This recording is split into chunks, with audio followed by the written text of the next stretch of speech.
Bien, buenos días. Vamos a iniciar la clase de Física 2 para 10.º grado. Vamos a tratar el tema de la fuerza y sus interacciones. Primero vamos a hablar un poquito acerca de qué es una interacción física, las fuerzas que experimentamos en nuestro día a día, como por ejemplo nuestro peso o el rasguño que nos hacemos con una piedra, son la relación manifestaciones microscópicas de las interacciones fundamentales que tienen lugar en el mundo de las partículas.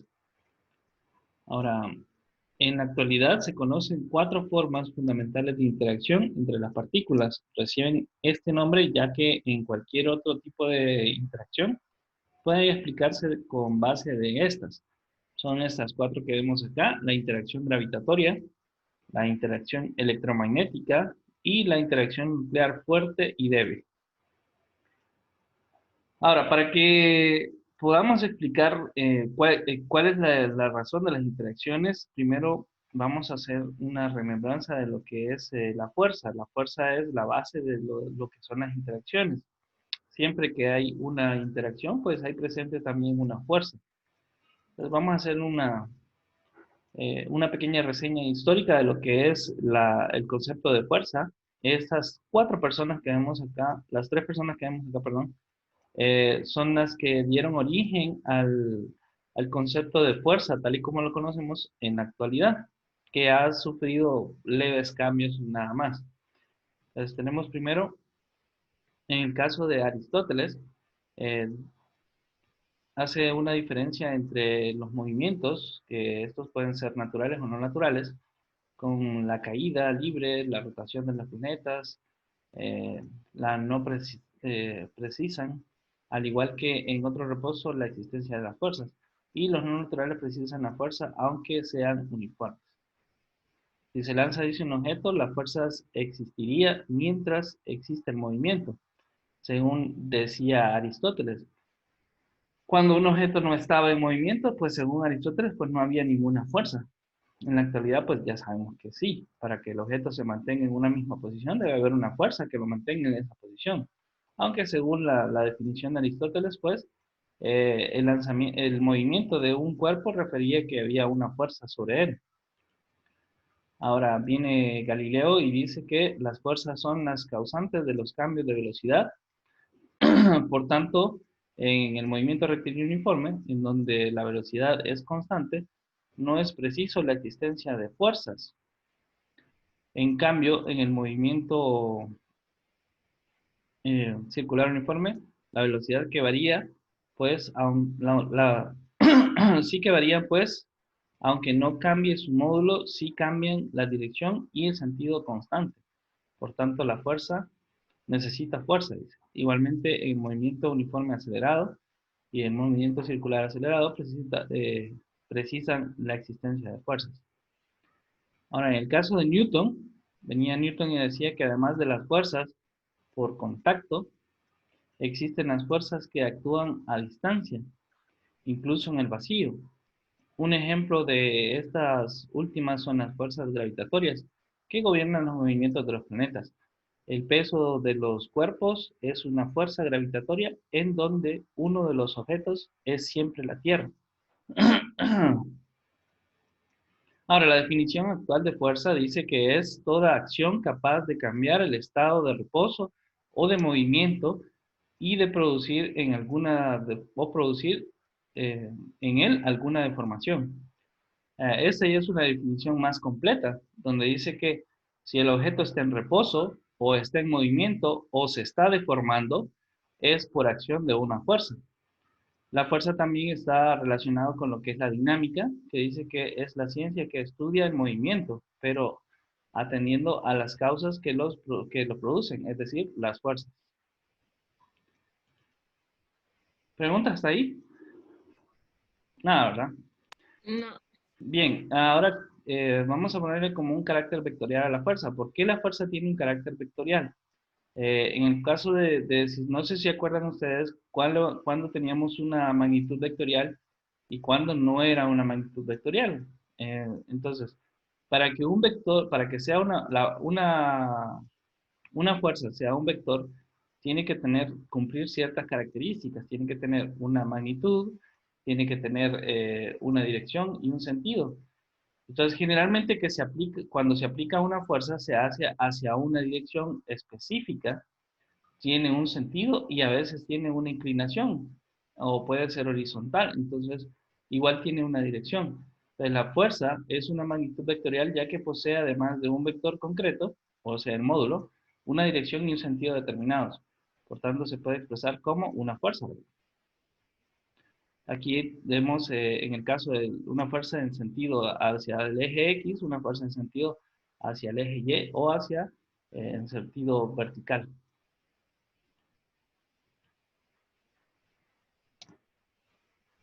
Y las unidades con las que se puede medir la fuerza, la unidad con la que se mide la fuerza, pues es el Newton, que es en honor a este señor Newton, que fue el responsable de definir algunos conceptos básicos de lo que era la fuerza. Dice que la unidad de medida de la fuerza en el Sistema Internacional de Unidades es el Newton, que es la fuerza aplicada a un kilogramo de masa que adquiere una aceleración de 1 metro sobre segundo al cuadrado. O sea que la unidad de Newton está compuesta por kilogramos por metros sobre segundos al cuadrado. Eso ya lo sabíamos anteriormente. Dice, otra unidad de fuerza muy usada es el kilopondio, que esto no lo hemos usado nosotros tampoco, y normalmente llamado kilo. Realmente nosotros lo que vamos a utilizar siempre va a ser el Newton, pero es bueno que lo sepan también cuando vean ustedes KP, significa kilopondio, que esto equivale, un kilopondio equivale a 9.8 newtons.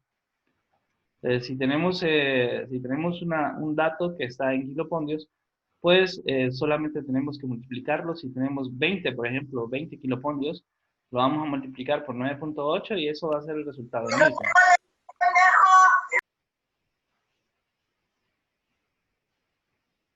Bien, ahora sí vamos a hablar acerca de las fuerzas de interacción o fuerzas naturales. Primero tenemos la fuerza gravitatoria. En el caso de las fuerzas eléctricas y magnéticas, estas se combinan en sí para formar lo que es el electromagnetismo, porque las fuerzas que tienen, las fuerzas eléctricas también tienen una carga magnética y las cargas magnéticas pues también tienen una fuerza eléctrica. Entonces estas dos están combinadas en lo que es el electromagnetismo, que lo vamos a ver como una sola unidad, aunque pueden estar divididas como magnetismo y electricidad. Primero vamos a hablar acerca de las fuerzas gravitatorias. La fuerza gravitatoria dice que es la que mantiene unidos los astros responsables del movimiento de los mismos, y la ley de gravitación universal de Newton es esta que vemos acá, donde dice que la fuerza que se genera es igual al negativo de la gravedad por la masa de los cuerpos, dependiendo de la distancia en la que se encuentren. Para medir lo que es la fuerza que ejerce el núcleo de nuestro planeta, por ejemplo, debemos conocer cuál es el radio de nuestro planeta, para saber cuál es la distancia que hay desde el núcleo hacia el cuerpo, que queremos saber cuál es la distancia que tenemos aquí.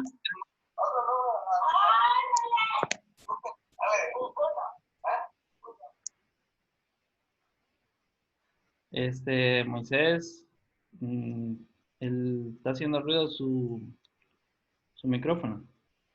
Bien, entonces, para saber cuál es la fuerza que ejerce el núcleo de nuestro planeta, por ejemplo, a una persona que se encuentra en el borde, aquí en el borde del planeta, pues necesitamos saber cuál es el radio, que sería la distancia, y la masa que tiene nuestro planeta y la masa que tiene el segundo objeto. Y en el caso de la fuerza de gravedad, ¿verdad? Luego de que tenemos eso, pues aplicamos lo que es esta formulita que vemos acá, que dice que es igual a la gravedad por la masa del primer objeto, que puede ser la Tierra, la masa del segundo objeto, que puede ser la persona, y la distancia que se encuentra cada uno de ellos, para saber cuál es la fuerza que está ejerciendo el núcleo sobre la persona. Ejercicios de esto, pues vamos a hacerlos más adelante.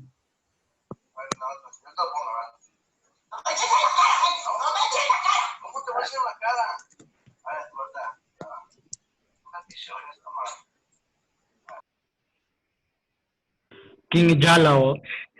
¿Quién es Chala? Otra vez Ya, empieza. Entonces, como les decía, más adelante vamos a hacer algunos ejercicios acerca de fuerza gravitatoria y de campo gravitatorio. Pero igual aquí tenemos un ejercicio, pero no lo vamos a ver el día de hoy, lo vamos a ver más tarde. En el caso del peso, el peso pues ya lo sabemos cómo se calcula. Simplemente para saber el peso multiplicamos lo que es la masa de un objeto por la fuerza de gravedad y eso pues nos va a dar como resultado lo que es el peso. El peso es la fuerza con la que la Tierra atrae a los objetos que están en su proximidad. Si los cuerpos están cerca de la superficie terrestre, la aceleración que sufren dichos cuerpos es más o menos constante y se denomina gravedad, que eso es 9,8 metros sobre segundo al cuadrado en promedio.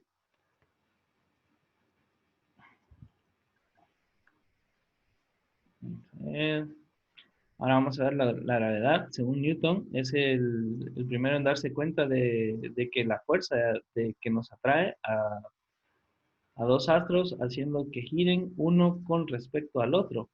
Es la misma que provoca la caída de los cuerpos, o sea, el peso, igualando ambas fuerzas para que un objeto situado en la superficie terrestre, siendo U un vector unitario, dice, uniperpendicular a la superficie terrestre hacia el exterior. Igual vamos a hacer ejercicios de esto más tarde. Luego tenemos carga eléctrica, que sería lo que mencionaba de la segunda fuerza. Ya vimos gravedad. Ahora vamos a ver lo que es electromagnetismo. ¿Dónde está? Aquí. Estas dos combinadas, que sería electromagnetismo. En el caso del electromagnetismo, que también sería lo de la carga eléctrica, es una propiedad de la materia, dice, puede ser positiva o negativa, ya que algunas sustancias pueden estar cargadas eléctricamente positivo o positivamente y pueden estar cargadas negativamente. Eso es lo que pasa cuando nosotros observamos un relámpago en la superficie de la Tierra. Vemos que un relámpago cae y choca con el suelo. Eso es porque a veces las nubes están cargadas de forma negativa o pueden estar cargadas de forma positiva. Si el suelo está cargado de forma negativa, por ejemplo, y las nubes están cargadas de forma positiva, entonces se genera un campo electromagnético de atracción. Eso hace que las cargas se reúnan en la nube y formen y tiendan a bajar hacia la Tierra. De esa forma se forma lo que es el rayo. Todos han visto un rayo, ¿verdad? Incluso las nubes, algunas nubes pueden estar cargadas de forma eléctrica positiva y otras pueden estar cargadas de forma negativa y se pueden observar rayos solamente en las nubes. A veces se forman rayos únicamente en las nubes que no caen al suelo, solamente se disipan en la atmósfera. Bueno, dice que para ser positiva o negativa, según el cuerpo tenga defecto o exceso de electrones. Puede transferirse de unos a otros, de un cuerpo a otro, dice, bien por contacto o incluso a distancia al producirse descargas como los rayos. Son los electrones las partículas que pasan de un cuerpo a otro. Eso es básicamente la electricidad, un flujo de electrones que están cargados y que pasan de un cuerpo a otro. Se mide con la unidad de columbios. Esta es la unidad con la que se mide carga eléctrica según el Sistema Internacional de Unidades y su símbolo es una C mayúscula. La carga de un columbio de un electrón, perdón, es de 1,6 por 10 a la negativo 19 columbios. Ahora, la ley de Coulomb, que este es el señor que inventó esto de la unidad de columbios, dice que las cargas del mismo signo se repelen entre sí. O sea, los polos similares se repelen. O sea, cuando tenemos dos cargas positivas o dos cargas negativas, se repelen entre sí. Pero las cargas de distintos signos se atraen entre sí. Si tenemos una carga positiva y una carga negativa, pues estas van a tender a atraerse, no a repelerse. Y las fuerzas, dice, con que se atraen o se repelen dos cargas, vienen determinadas por la ley de Coulomb, que es esta que vemos aquí, que es esta ecuación, que dice que La fuerza de un sistema va a estar dada por la constante de columbios, que esta es un número específico que es 9 por 10 a la 9. Luego tenemos las dos cargas que están interactuando y la distancia que está entre ellas. O sea que, según dice este señor Columbio, pues la fuerza que se ejerce sobre un sistema de dos cargas va a estar determinada por la distancia y por el medio en el que se encuentren las dos cargas, que eso es la K que vemos acá. En donde K dice depende del medio. Es un vector unitario cuya dirección es la línea que las une las cargas en el sentido que va de 1 hacia 2. Normalmente dice, una vez determinadas las direcciones y sentidos, nos limitamos a calcular el módulo cuya expresión no es preciso poner signo en las cargas. Aquí. Y esto ya se hace una multiplicación de lo que sería el valor de las cargas, se divide entre la distancia elevada al cuadrado y se multiplica por la constante del medio para obtener la fuerza que está ejerciendo una carga sobre la otra.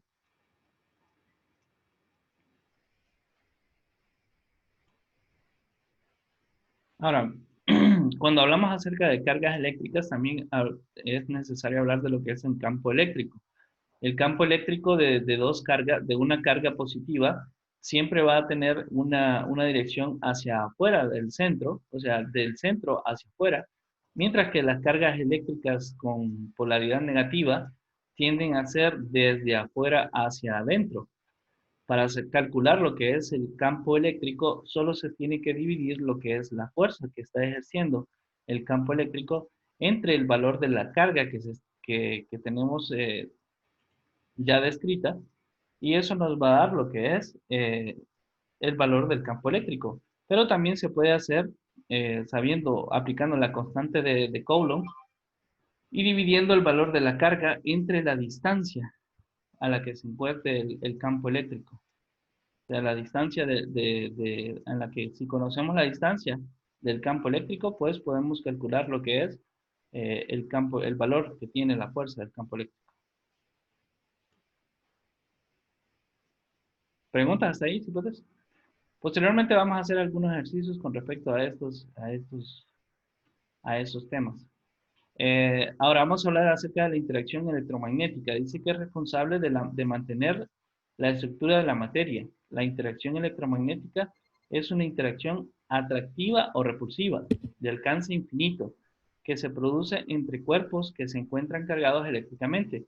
La atracción o repulsión se produce dependiendo del signo de las cargas que poseen los cuerpos que interaccionan. Cargas con distintos signos pues se atraen y el del mismo signo se repelen. Su interacción es aproximadamente 100 veces menor que en el de las interacciones nucleares fuertes, pero es mucho más intensa que en la gravedad. Se encargan de mantener los electrones orbitales orbitando alrededor del núcleo de los átomos y a estos les permite unirse a otros átomos para formar moléculas. Las partículas intercambian en este tipo de interacción, son los fotones. Y aquí tenemos las últimas que serían las fuerzas nucleares y las nucleares fuertes y nucleares débiles. También tenemos las magnéticas, perdón.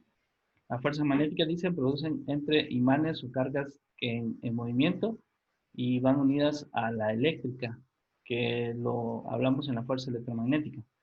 Bueno, las fuerzas nucleares fuertes son las más intensas de todas, dice, son las responsables de la unión de los nucleones, o sea, los protones y los neutrones, en el núcleo y tienen un alcance del orden de 10 elevado a menos 15 metros.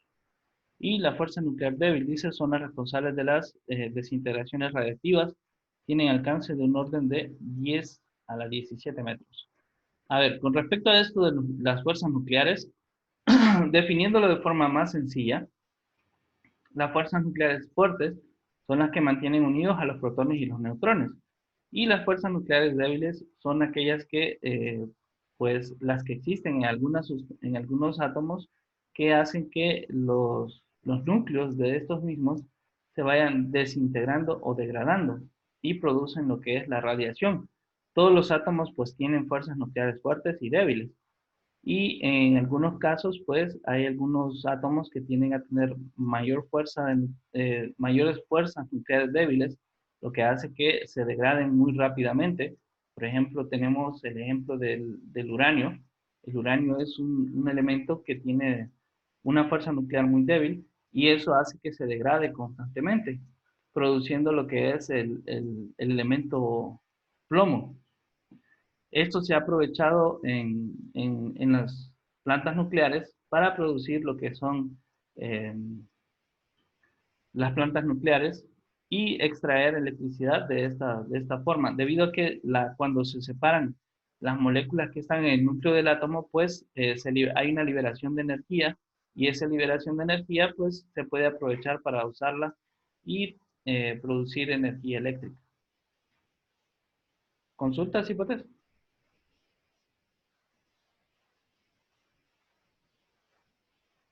¿No? ¿Ninguna consulta? No. Bueno, entonces hasta aquí nos quedaríamos con el tema de hoy. La próxima clase, pues, vamos a hacer ya Profe, algunos ejemplos.